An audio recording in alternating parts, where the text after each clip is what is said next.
we are able to talk about everything in a non-judgmental space, and one where we are so deeply connected that, yeah, there are things that many people would say, you guys shouldn't be together. But there are all these things that say that we should. So, am I going to listen to all of these things that I'm feeling and say, okay, let's do this? Or am I going to let my inner critic put me in the box of all the, you need to listen to your insecurities and not go forward? And by listening to, letting my inner champion rise, and you letting your inner champion rise, we were able to connect and write our own story. And it's been epic. It's really been epic. And people can even feel it. We've been told numerous times that the love that we share, you can feel when you're with us, because the inner critic didn't win. Yeah, and it still doesn't. Love wins. Love wins. And that's always our priority. That's our perspective. That's our embodiment. And in many ways, our promise to each other, and that's whatever comes up, we trust that we can handle it. We trust that we can connect through it. And that the love and the respect that we have for each other is always priority number one over any result that it may occur. And that's so key. And to me, that is probably the number one superpower I have in my superhero arsenal, and that is love. Because when I lean into love, then it invokes compassion, it invokes transparency, it invokes connection, it invokes communication. And so it's easy to get to all these other superpowers that I have, but I have to be willing to lean into the love and not the fear, because that inner critic definitely uses fear as its superpower, right? That inner critic wants me to remain small and be afraid of the world, afraid of what other people are going to think, afraid of everything that I hold external to self, right? Like, well, people are going to talk about me, or people are going to judge me. But I have zero direction over what somebody else is going to do. I have all the direction over how I love myself and how I love everything outside of me. Absolutely.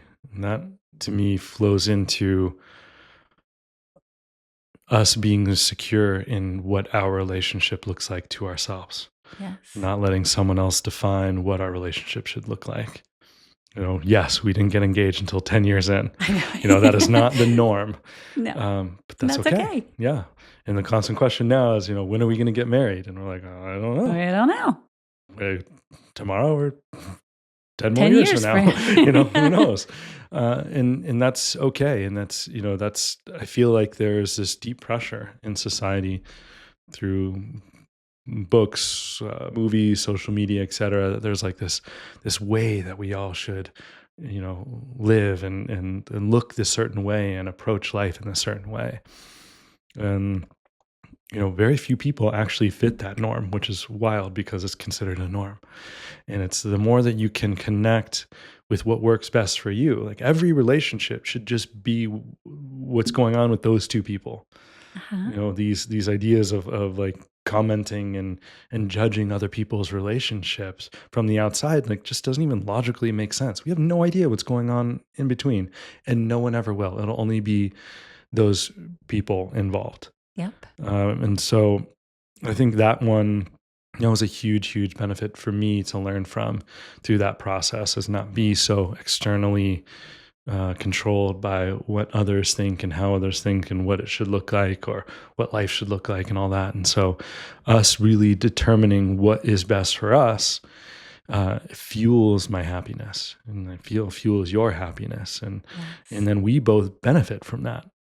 Yes. And so, it doesn't need to be more complicated than that. If at any point it doesn't, then we just have a conversation about it, and we have a plan. Like, we have a podcast. It's all about, how we planned our breakup before we even really got together. Yes. Right. That's literally a podcast we walk through it. And so, there, because all of those things are kind of put to the side, and we know that there are plans and there's action steps around those, then we can just kind of let go and just be. Be. And finish each other's sentences. Yes. So yeah, it's just, then we can just be in it and just be connected and just love and undercomplicate things. And when the critic does arise, which it will, no matter what, life happens, things happen, and the inner critic will rear its head. But then we use love as our superpower, and we communicate with each other, and things settle back into our flow. And the inner critic gets silenced, and our inner champion rises, and we continue to write the story the way we desire.